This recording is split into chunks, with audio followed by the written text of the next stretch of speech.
sa technical information ng trial, may mga affected tayong bike. Itong dalawa, itong Speed 400 at Scramble 400. Ito ang service bulletin. Ngayon, tumunog na yung ating tensioner. Medyo may ingay na konti lang naman. Hindi naman pala, medyo malakas pala ng konti. Ay delikado yon. Ngayon kala ko papalitan nila ng tensioner lang, yung pala hull na, pati timing chain. Ito nga pala yung nila, tawag doon, yung part number na tensioner, saka itong timing chain. Yan, ito ang instruction kung paano magtanggal. Ito rin yung lock. Ito yung sa triumph natin, cover ng yan, cover ng tensioner. Yan, sa motor nandyan. Yan, ito ang instruction kung paano gagawin. Ganito nga pala yung itsura ng tawag doon, tensioner na stock. Yan, yan yung tatanggalin, papalitan yan kasi may problem yan. Yung stock na yan. Yan, yan, ganito yung itsura ng stock. Tapos yung ipapalit, ganito na ang itsura. Yan, may na, mahaba na siya, parang yan o, ganyan na, mahaba na. Yan na yung problem solving nila. Okay? Kala ko talaga papalitan lang tensioner, yung pala pati timing chain. Yan. Ito yung instruction kung paano magpalit. Yan. Yan. Balik natin.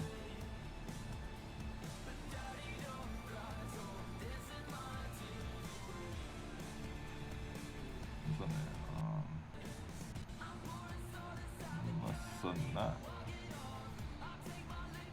Ang bago.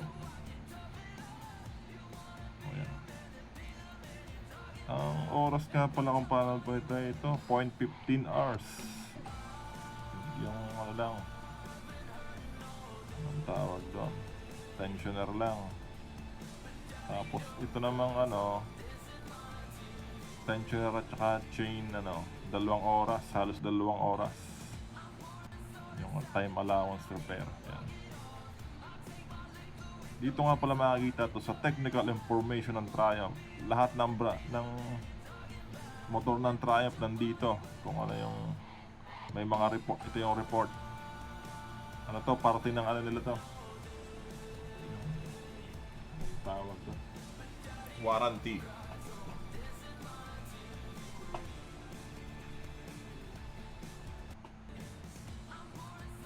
Basta libre pag nagpalit sila nito. Libre ang mga piyesang yan. Okay? Okay, yan nga pala yan. Tatanggalin natin yung cover. Ayon sa nakita natin sa manual kanina. Papakita ko sa inyo yung yung stock nito. Yan. Yan yung tunog na normal pa. Mamaya, i-revolution ko. Makikinig nyo yung tunog ng tensioner. Mahina naman siya na medyo malakas. Ewan. Yan. Pakita ko sa inyo. Kahit anong motor may ganito. Nangyayari natin doon sa dati kong motor. Kaso 20k odo doon. Ito naman 12k. Yan yung papaldan. Yan. Yan yung stock. Papalit dyan yung mahaba na. Siguro maano na yung spring nun sa loob.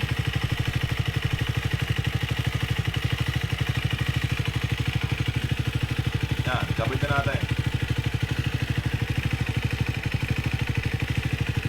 Yan, normal yan, tunog na yan. Pag binirit na, doon kakalampag yung yung chain guide. Mamaya papakinig ko sa inyo.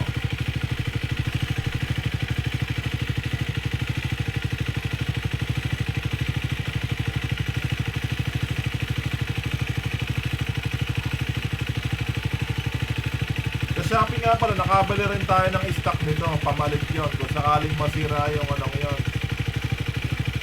Yung ay pinalit ditong bago.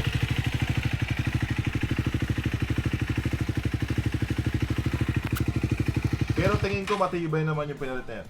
Yan, testing natin. Papakinig ko sa inyo. Baka ka-triumph. Bibir natin. Yon, yung tunog na yon. Tensioner yon. O, di ba?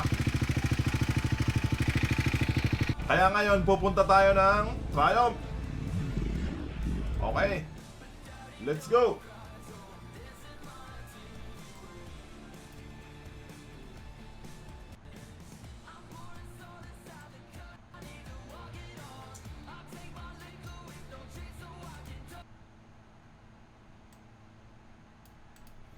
Okay, tara.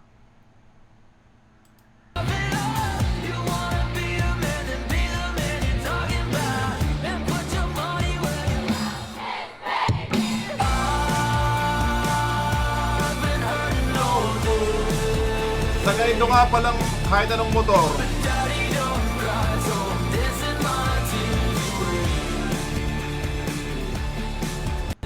pag may sira ang tensioner mo, huwag kang dadaan sa lubak. Tip lang, kahit ano.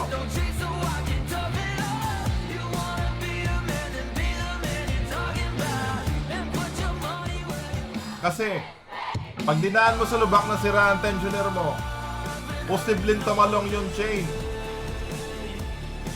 Masira ang iyong makina, masira ang valve, mabutas ang piston, masira ang ano tawag doon? Ang head, pati block. Possible makilupa ang ano, ang connecting rod. Pag pinabayaan ang tensioner. Tapos, habang tumatakbo ka, tapos sira ang tensioner mo, napadaan ka sa lubak, tumalon, posibleng mag-lock pa ang gulong mo. Tapos masagasaan ka na ang ligo ng sasakyan sa likod mo. Yun ang posibleng mangyari. Kaya, pag usapang tensioner, yung simpleng yan, hindi dapat natin pwedeng babayaan yan. Kaya diretso na tayo. Sa kasa kasi ba ano pa to, parte pa ng warranty to. Ipapalit yung ano nila, yung nasa bulletin nila. Kasi may update doon. Okay, tara. Tara sa Green Hills Triumph.